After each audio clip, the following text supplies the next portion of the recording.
यीशु के प्रियो, जय Yeshu. God bless you to all. सारे आदर सम्मान यीशु को मिले, आमीन। आज मैं अपने कुछ टेस्टोमनी बता रही हूँ कि जिसे यीशु अपना सामर्थ्य, शक्ति और अनुग्रह देते हैं, उसे अपने ही लोगों से अपमानित होना पड़ता है।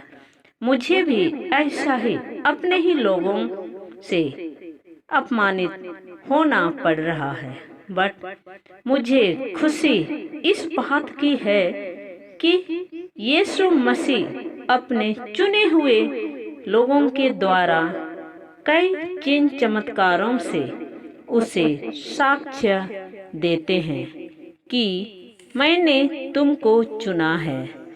तुम छोटे झुंड मत डरो, मैं तेरे साथ हूँ। तुम जागते रहो और प्रार्थना करते रहो। यीशु मुझसे कहते हैं, उठो और प्रार्थना करो। मैं जब भी प्रार्थना में यीशु के साथ करती हूँ तो हमेशा यीशु की उपस्थिति को महसूस करती हूँ। यीशु सचमुच लगभग 3:30 बजे लाइटिंग के साथ मुझे अपने पास वाले बड़े रूम में ले गए और मैं तुरंत उठकर उस तेज रोशनी का पीछा करने लगी, लेकिन तब तक वो लाइटिंग गायब हो गई। मैंने अपने रूम में 6 कमरे होते हैं। अपने घर में 6 कमरे सभी को तलाश की, बट उसमें मेरे परिवार वाले सभी गहरी नींद में सो रहे थे। तब मैंने अपने पति से कहा कि ये तेज लाइटिंग कैसे इस रूम में आई, जबकि दोनों तरफ के दरवाजे बंद थे। मैं इधर उधर खोजने लगी। तब मेरे मन दिल हृदय में फीलिंग्स आया कि यीशु मुझसे कहने लगे, तुम बाइबल पढ़ो। तब मैं तुरंत बाइबल पढ़ने के लिए बाइबल खोजने लगी। ईश्वर का एक एक वचन के शब्दों का मर्मिक बातों और गुण रहस्यों के बारे में प्रभु यीशु मुझे समझाना चाहते हैं। और जैसा ही मैंने बाइबल पढ़ना शुरू की, एकदम साफ क्लियर मेरे मन दिल हृदय में आने लगा। मैं कांपते हुए प्रभु के एक एक शब्दों का मनन चिंतन करने लगी। एक एक जीवित यीशु का वचन मेरे मन दिल हृदय में खंजर की तरह चुभने लगा और यीशु मुझसे कहने लगे कि तुम इतना परेशान क्यों हो। उस समय कोरोना के कारण सभी लॉकडाउन में थे, पूरे विश्व लॉकडाउन में थी। मुझे डर लग रहा था। आर्थिक तंगी प्लस आसपास के पड़ोसियों के कारण हम बहुत ही परेशान थे। हमारे पारिवारिक जिंदगी बहुत ही उथल पुथल चल रही थी। यीशु ने मुझसे कहा, जो कुछ तुम पाना चाहते हो अपनी जिंदगी में, वो सब कुछ तुमको मिलेगा, लेकिन इसके लिए तुम सबसे पहले धार्मिकता की खोज करो। संत मत्ती अध्याय 6 पद संख्या 33 में, तुम सबसे पहले ईश्वर के राज्य और उसकी धार्मिकता की खोज में लगे रहो और ये सब चीजें तुम्हें यूं ही मिल जाएगी। फिर मैंने और आगे पढ़ा, निर्भीकता से ईसा को स्वीकार करना। ये शब्द भी मेरे हृदय को खंजर की तरह चुभ हो गई। संत मत्ती अध्याय 10 पद संख्या 26। इसलिए उनसे नहीं डरो, ऐसा कुछ भी गुप्त नहीं है जो प्रकाश में नहीं लाया जाएगा, और ऐसा कुछ भी छिपा हुआ नहीं है जो प्रकट नहीं किया जाएगा। संत मत्ती अध्याय 10 पद संख्या 32।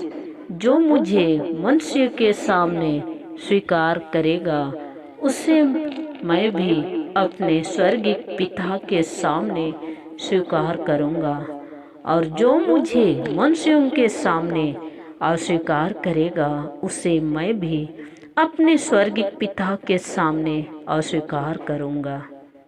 यीशु के प्रियो, और भी प्रभु के वचन मेरे मानस पटल को झकझोर के रखते। यीशु के प्रियो, जीवित यीशु का प्रत्येक वचन मेरे आत्मा को पुकार रहे थे।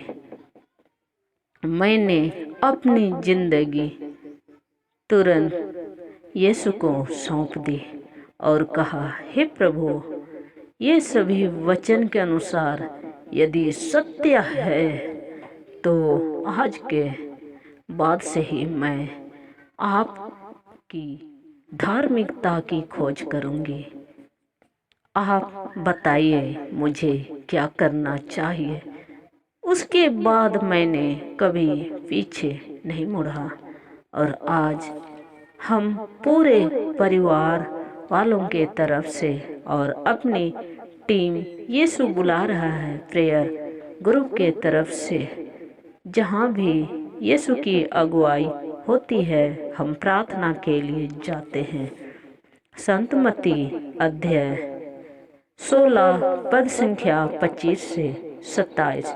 जो अपना जीवन सुरक्षित रखना चाहता है वह उसे खो देगा, और जो मेरे कारण अपना जीवन खो देता है वह उसे सुरक्षित रखेगा।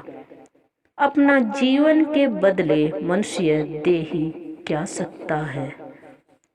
मैंने अपने जीवन को यीशु को सौंप दिया।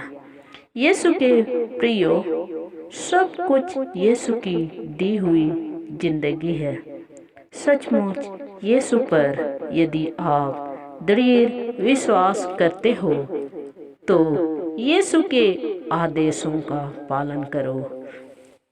मनुष्य के आज्ञा का पालन करने से कहीं अधिक अच्छा ईश्वर के आज्ञाओं का पालन करो। संत मार्कुस अध्याय 16 पद संख्या 15 से 18 तक। इसके बाद ईसा ने उनसे कहा, संसार के कोने कोने में जाकर सारी सृष्टि को सुसमाचार सुनाओ। जो विश्वास करेगा और बपतिस्मा ग्रहण करेगा उससे मुक्ति मिलेगी। जो विश्वास नहीं करेगा वह दोषी ठहराया जाएगा। विश्वास करने वाले ये चमत्कार दिखाया करेंगे। वे मेरा नाम लेकर अबदूतों को निकालेंगे, नवीन भाषाएं बोलेंगे और सांपों को उठा लेंगे। यदि वे विष पिएंगे तो उससे उन्हें कोई हानि नहीं होगी। वे रोगियों पर हाथ रखेंगे और रोगी स्वस्थ हो जाएंगे। यह प्रभु की वाणी है।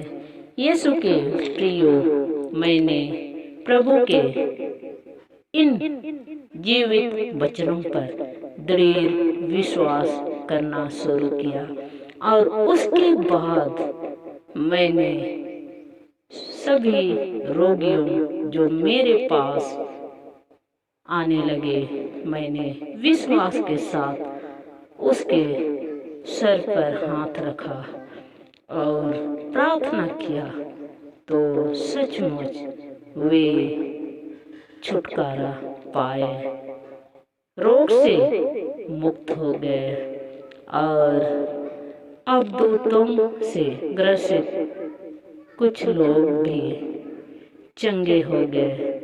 मैं यीशु को लाख लाख धन्यवाद देती हूँ।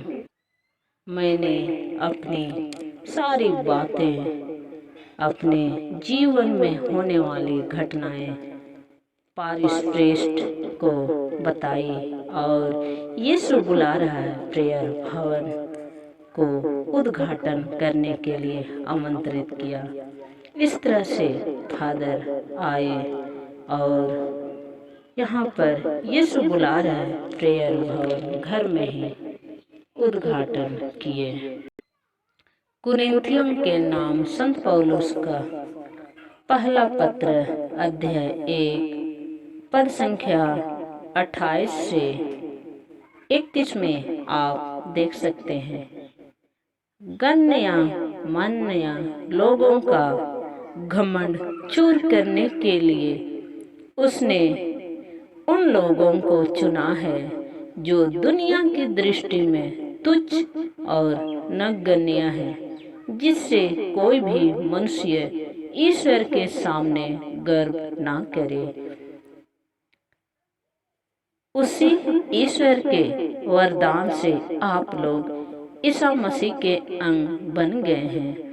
ईश्वर ने मसीह को हमारा ज्ञान, धार्मिकता, पवित्रता और उद्धार बना दिया है। इसलिए जैसा कि धर्म ग्रंथ में लिखा है, यदि कोई गर्व करना चाहे तो वह प्रभु पर गर्व करे। यह प्रभु की वाणी है। यीशु के प्रियो, यीशु का एक एक वचन सत्य है और आज हर किसी की जिंदगी में बिना यीशु के आप अधूरे हैं। आइए हम प्रभु के लिए अपने आप को समर्पित करें, चाहे हम शादीशुदा हो, चाहे हम पुरोहित हो, चाहे हम सिस्टरगण हो। आमीन। Praise the Lord, praise the Lord.